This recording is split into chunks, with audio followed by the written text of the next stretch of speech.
देखिए बच्चों, कक्षा 9वीं की त्रैमासिक परीक्षा जो जिसका पेपर आपका कल है ना, उसमें आप देख सकते हो कक्षा 9वीं का जो ब्रिज कोर्स है उसका मेजबान वाला चैप्टर आपका पूछा जाएगा।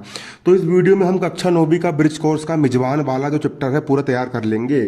ठीक है, तो देखिए, एक परिवार में पति पत्नी रह रहे थे। दोनों बड़े प्रेम से अपना जीवन बिता रहे थे। एक बार उनके घर मेहमान आए तो दोनों बड़े खुश हुए। पति ने कहा, इनका स्वागत करो, बहुत दिनों बाद मेहमान आए हैं, मेहमानों को जलपान कराओ। जब सांझ होने लगी तो मेहमान जाने लगे। तब पति पत्नी ने कहा, ऐसे कैसे जाओगे, हम बिना रोटी खिलाए आपको जाने नहीं देंगे। मेहमान बड़े खास थे, उनके लिए एक से एक पकवान बने। उन्हें भोजन में पापड़ ज्यादा पसंद थे। थाली परोसने पर मेहमान हाथ मुंह धोकर बैठ गए। थाली में पापड़ ना देखकर उन्हें लगा कि पापड़ बाद में परोसा जाएगा। लेकिन जब पति ने हाथ जोड़कर कहा कि चलो भाई शुरू करो, तो मेहमानों का मन बैठ गया।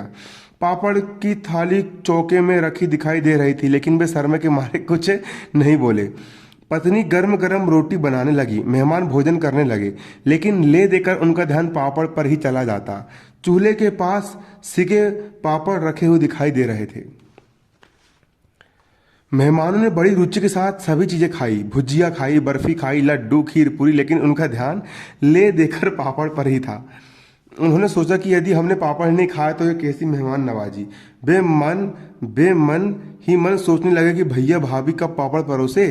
जब उनकी समझ आया कि उन्हें पापड़ परोसना ध्यान नहीं आया, तो उन्होंने जुगत लगाने की सोची जिससे पापड़ खाने को मिल जाए। मेहमान ने कहा, एक बात बताना तो भूल ही गया। पति पत्नी बोले, कौन सी बात। मेहमान बोले, बहुत जरूरी बात। कल तो भगवान ने मुझे बचाया, यदि भगवान मेरी रक्षा नहीं करते तो मैं मर ही जाता और आज का भोजन करने को नहीं मिलता। मैं तो कल ही खत्म हो जाता। मैं तो बड़े मजे से जा रहा था, इतने में सरसराते हुए काला नाग आ गया। क्या बताऊं भाई, इतना लंबा सांप था, यहाँ से लेकर वहां तक जहां तक वो पापड़ रखे है। पापड़, अब उन्हें इशारा कर दिया मेहमान ने पापड़ की ओर, है ना। इशारा करते ही पति पत्नी एक साथ बोले, अरे हम तो पापड़ परोसना ही भूल गए। मेहमान ने कहा, अब रहने दो। पति पत्नी बोले, ऐसा कैसे रहने दो, ये तो खाने ही पड़ेंगे। मेहमान ने कहा, अच्छा तो अब पापड़ की थाली ले आओ। मतलब पापड़ खिलाने वाली थाली, है ना। ठीक है, मिजबान पाठ है बुंदेलखंडी लोक कथाओं का संकलन। चलिए अब देखिए, यहां पर आप देख सकते हो कार्यपत्रक 2 क्या बोल रहा है। कॉलम आ में दिए गए शब्दों के समान अर्थ रखने वाले शब्दों कॉलम बी से चुनकर लिखना है। स्वल्पाहार, स्वल्पाहार को हम क्या बोलेंगे, स्वल्पाहार को क्या बोलेंगे, पकवान जलपान। स्वल्पाहार को हम जलपान कहेंगे। स्वल्पाहार मतलब नाश्ता करना, जलपान का मतलब भी होता है नाश्ता करना। अतिथि, अतिथि को हम क्या कहते हैं बच्चों, मेहमान कहते हैं। तो अतिथि को हम क्या लिख देंगे, यहाँ पर मेहमान लिख देंगे। अगला व्यंजन, व्यंजन मतलब खाना। व्यंजन, व्यंजन किसको बोलेंगे, पकवान व्यंजन में आएंगे, तो व्यंजन और पकवान असमान अर्थ वाले, तो व्यंजन के स्थान पे क्या जाएगा यहाँ पर, पकवान। अगला मेहमान नवाजी, मेहमान नवाजी मतलब आतिथ्य, तो यहाँ पर जाएगा मेहमान नवाजी मतलब आतिथ्य।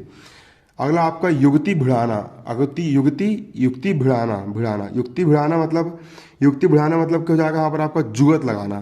तो युक्ति बढ़ाने का मतलब क्या हो जाएगा, जुगत लगाना। अगला आतिथ्य करने वाला, आतिथ्य करने वाले को हम क्या कहेंगे बच्चों, मेजबान कहेंगे। मेजबान, आतिथ्य करने वाला क्या कहलाता है आपका, मेजबान कहलाता है।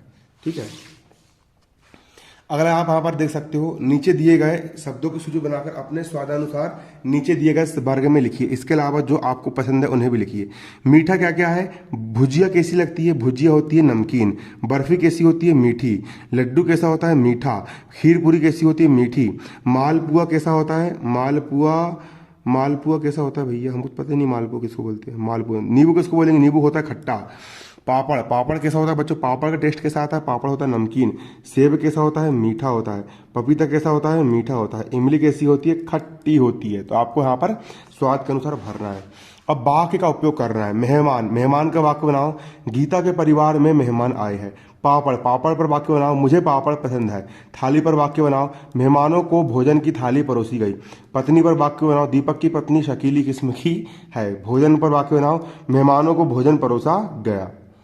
अब निम्न में से विश्लेषण और विशेष से छाट कर लिखिए। विश्लेषण और विशेष से, विश्लेषण और विशेष से। विश्लेषण किसको बोलेंगे, जहरीला सांप। तो विशेष कौन है, सांप, और सांप की विशेषता बता रहा है कि जहरीला है।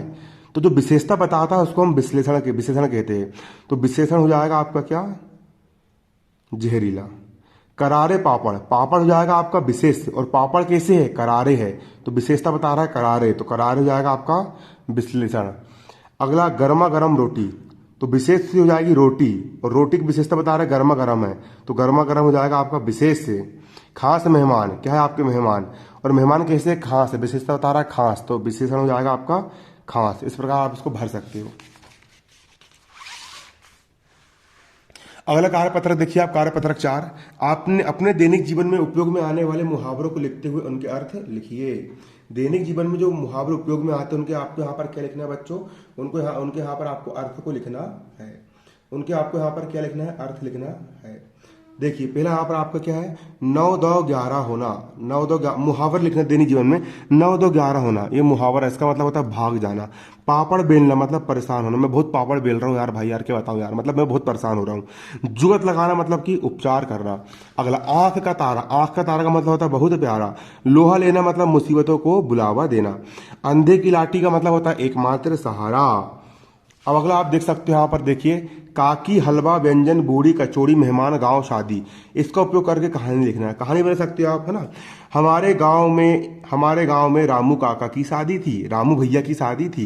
रामू भैया की शादी में उनकी जो काकी थी वो बहुत नाच रही थी। उन्होंने हलवा बनाए, व्यंजन बनाए, है ना, उन्होंने कचौड़ी बनाई और बूढ़ी दादी को खिलाए। मेहमान आए, उन लोग को खाना खिलाया गया। कुछ भी बना सकते हो, जैसे कि देखिए बूढ़ी काकी को हलवा और कचौड़ी बहुत पसंद थे, पर घर के लोग उसे बनाने नहीं देते थे। एक बार गांव की शादी थी, वहाँ बहुत व्यंजन थे। बूढ़ी काकी उस शादी वाले घर के पास रहती थी, उसे न्योता नहीं मिला था।